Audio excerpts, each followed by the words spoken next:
Name Confused by Enchanted Nightingale. Chapter 17. Getting ready for the day. He counted out loud. 50, 51, 52.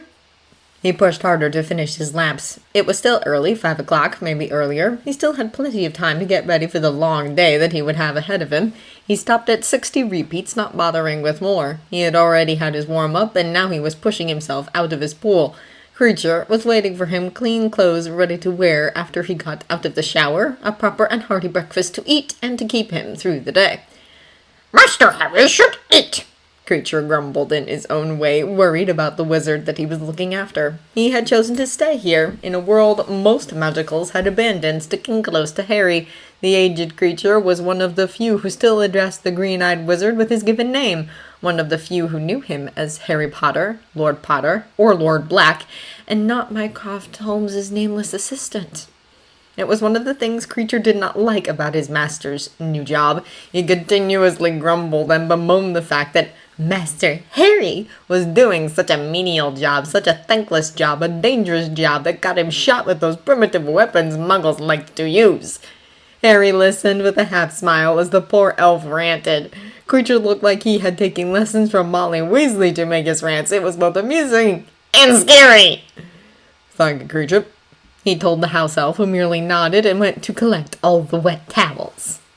Harry shook his head and used a spell to dry his hair, mussing them up.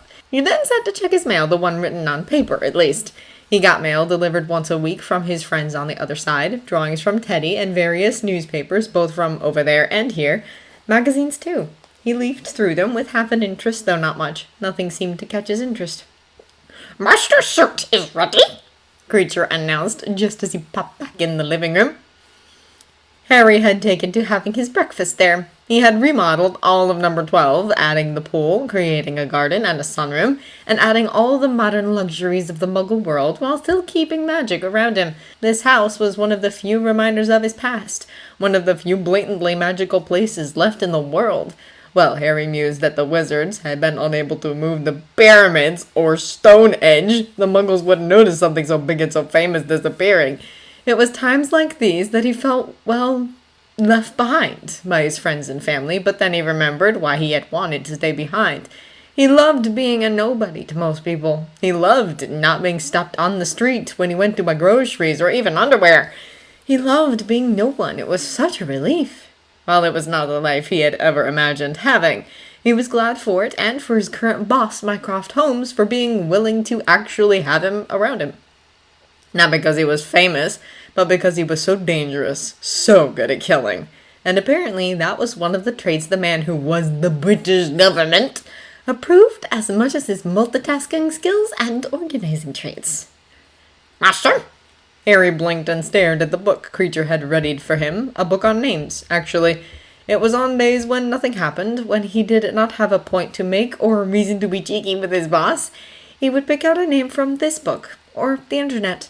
Meanwhile, Creature started gathering the empty plates and glasses while the green-eyed wizard contemplated what name to pick.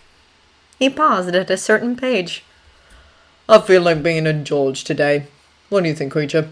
Master should be master, and there is no other name, the house elf replied like clockwork. Harry smiled and thanked the house elf. Then he went to get dressed, wearing his tailored suits and leather shoes and silk grey tie that helped put his mask on, the mask of a nobody who just happened to be a George for the day. He eyed his reflection one last time before he reached for his phone. Good morning, sir. I felt like a George today, Mycroft replied fast. Morning, good George. How dull of you, Mycroft. I like dull, George. Be as dull as you want, Mycroft. Harry smiled. Creature, I'm leaving. With a pop, the house elf was there. Have a nice day, sir. When the green-eyed wizard left Grimmauld Place, he had a new name to face the day.